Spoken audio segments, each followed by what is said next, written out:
салом алейкум дӯстони меҳрубон. мо як қиссаи модарро пешкаши шумо мекунем. бо диққат гӯш кунед. занеро шавҳараш вафот намуд, дар ҳоле ки зан хело ҷавон буд ва ин зан маҷбур шуд ки 4 писари хурдро тани танҳо ба воя расонад. писари калонӣ ҳатто 11-солаи пурра низ набуд. падар пеш аз марг бисьёр меҳнату заҳмати зиёд мекашид, то ки ҳама хӯрокаву либосаи зарурии рӯзгорро таъмин намояд. ва баъди марги падар ин зани ҷавон ҳама мушкилиҳои зиндагиро бар дӯши худ гирифта ва ҳама вақти худро барои тарбия ва хӯрондану пӯшондани фарзандон сарф менамуд. модар рӯзона ва шабона кор мекард ва худаш танҳо тамоми мушкилиҳоро паси сар намуда аз субҳ то нима шаб кор мекард ва боз шабонгаҳ ба фарзандон хӯрок омода мекард. модар бисьёр хаста ва монда мешуд ва афтода хобаш мебурд ва боз субҳи барвақт бармехест ба хотири тайёр ва омода намудани субҳона ва либосҳои мактабӣ ва ҳама чизҳои зарурӣ.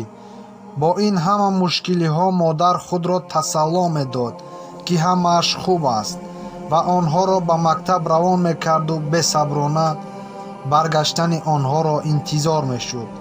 модар ба ҳамаи мушкилиҳо тоқат мекард, зеро медид ки фарзандонаш бузург шуда истодаанд. ҳамин тавр бо ин ҳама машаққатҳо моҳҳо, солҳо гузаштанду фарзандон бузург мегаштанд ва модар боз ҳам нигоҳубинашон менамуд ва ҳатто баъди оне ки фарзандон синашон ба 18 ва аз 18 гузашта буд, модар кӯмак ва ёрдамашон мекард. ҳамаи хароҷотҳои хондан, хӯрока ва либосаашонро бар дӯши худ мегирифт. болои ҳамаи ин ба онҳо ҷойи кор ёфта медод ва онҳоро барои хонадор шуданашон кӯмак менамуд. ҳамин тавр вақте модар синаш аз 60 боло рафт, ӯ танҳо монд.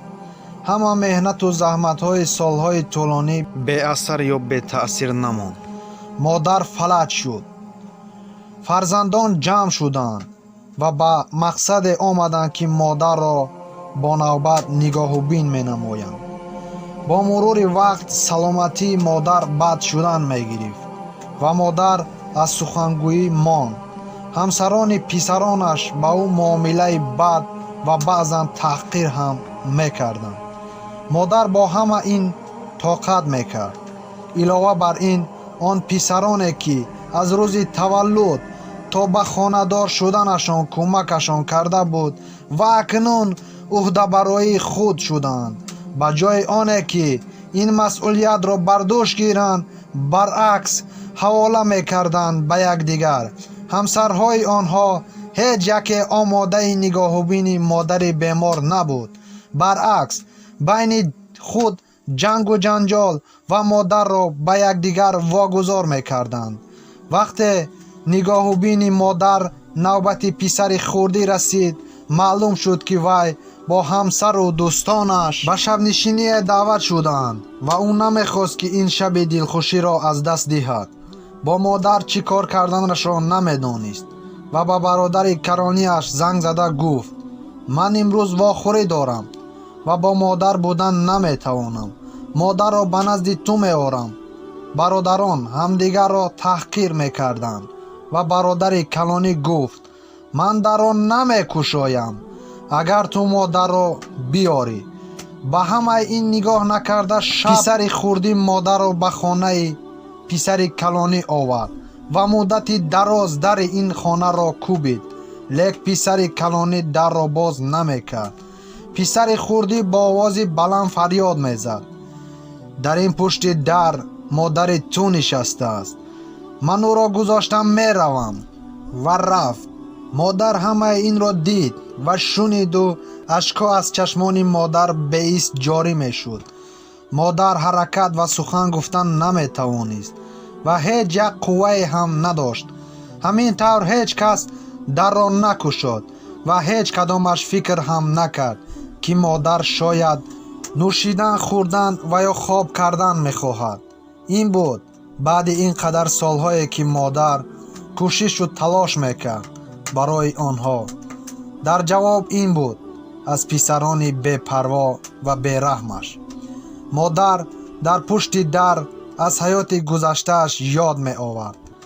нахот ҳамин фарзандони ман бошанд, онҳое ки ман чӣ қадар зиёд дӯсташон медоштам. барояшон чанд қадар талош мекардам.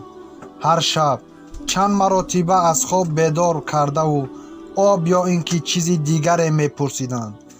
ман чӣ қадар шод мешудам дар шодиашон ва чӣ қадар ғамгин мегаштам дар ғамгинияшон. умр мисли як лаҳза гузашту ман танҳо мондам дар хунукиву гуруснагӣ ва бекасиву танҳоӣ. субҳ писари калонӣ дарро кушод ва дид ки модар ҷон додааст.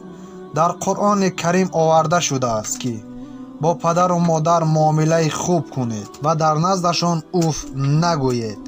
бо суханони меҳрубонона ба онҳо муроҷиат кунед. ҷазо дар ҳамин дуньё ҳам будан метавонад. нагузоред падару модар хаёл кунанд ки онҳо ба шумо лозим нестанд. ба падару модаратон занг занед, мумкин ба онҳо чизе лозим аст.